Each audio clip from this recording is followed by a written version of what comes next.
hablaremos de la teoría de Chomsky. La teoría que utiliza para explicar el lenguaje este autor es el innatismo.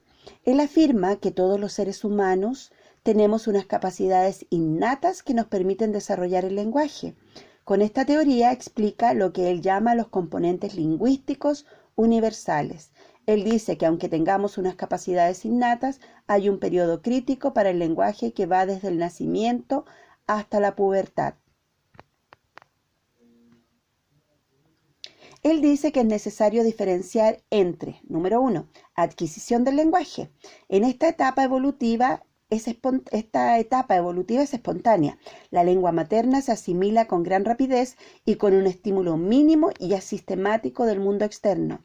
Chomsky dirá que este proceso es innato, puesto que sigue una línea determinada como consecuencia de los estímulos exteriores. Y la número 2 es el aprendizaje del lenguaje. Él dice que más adelante se producirá de manera similar a cualquier otro tipo de aprendizaje, a través de la ejercitación y la memorización. Él se refiere entonces a estos dos aspectos. Veamos a otro autor. Teoría cognitiva de Piaget. La teoría que utiliza para explicar el lenguaje es el constructivismo. Él defiende que el lenguaje hablado tiene dos fases más diferenciadas, el egocentrismo y el lenguaje social. ¿Qué es el egocentrismo? Todo lo hace hacia su propio yo hasta los 3 años, dice él. En esta fase, el niño adquiere el lenguaje según sus necesidades y su propio yo. El niño habla de sí mismo y para sí mismo. Una particularidad del lenguaje en esta etapa son los monólogos y todo gira en torno a él. Él es incapaz de ponerse en el lugar del otro. Número 2, y después se desarrolla el número 2, que es el lenguaje social. Es la etapa en la que las relaciones sociales marcan el lenguaje, interaccionan con los iguales, pueden hacer un pensamiento crítico al cabo de un tiempo. La formación del símbolo en el niño explica el modo en que el lenguaje se subordina a la inteligencia. El lenguaje es una manifestación de una función de la inteligencia, la función simbólica, que se desarrolla al final del periodo psicomotor, primer periodo en que divide el desarrollo de la inteligencia y que finaliza a los 24 meses. Así, las primeras palabras del niño no serían lenguaje, sino simples etiquetas. La imagen mental en el niño explica los procesos mentales que hacen posible el lenguaje. Por eso le llaman etiquetas. Las representaciones serían instrumentos figurativos al servicio de la expresión y socialización del pensamiento. Dichas representaciones se manejan mediante operaciones del pensamiento que sirven para manejar los símbolos del lenguaje. Así hay una época preoperatoria donde el niño aún no sabe realizar operaciones y una operatoria en la que ya sí sabe. Teorías del lenguaje de Vygotsky. La teoría que utiliza para explicar el lenguaje es el enfoque social. Determina que el origen del lenguaje es social. Es una herramienta para poder comunicarnos y nos comunicamos para realizar intercambios sociales. Eso es lo que dice Vygotsky.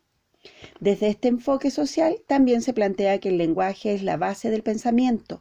Se concibe el lenguaje como el motor de una serie de desarrollos. Afirma que no es posible el desarrollo en una condición de ausencia.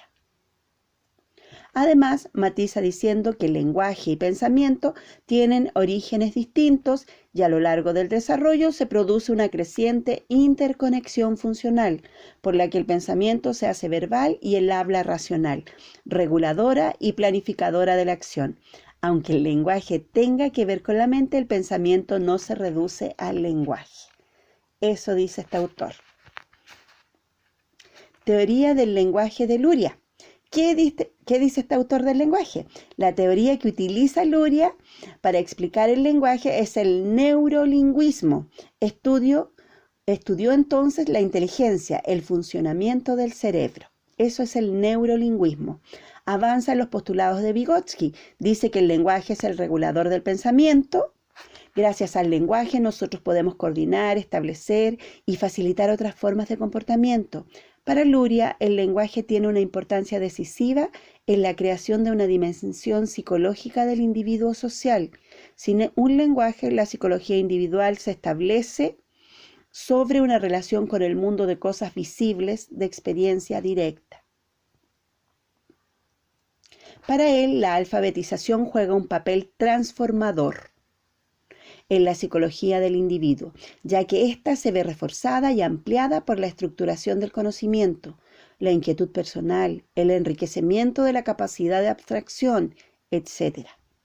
La capacidad asociativa de los grupos analizados variaba sistemáticamente según el nivel de alfabetización. Entonces ahí pone un matiz en la alfabetización, poniendo de manifiesto el papel de mediación semiótico-cultural de la escritura y el alcance de la cultura en la formación de la personalidad psicológica cognitiva.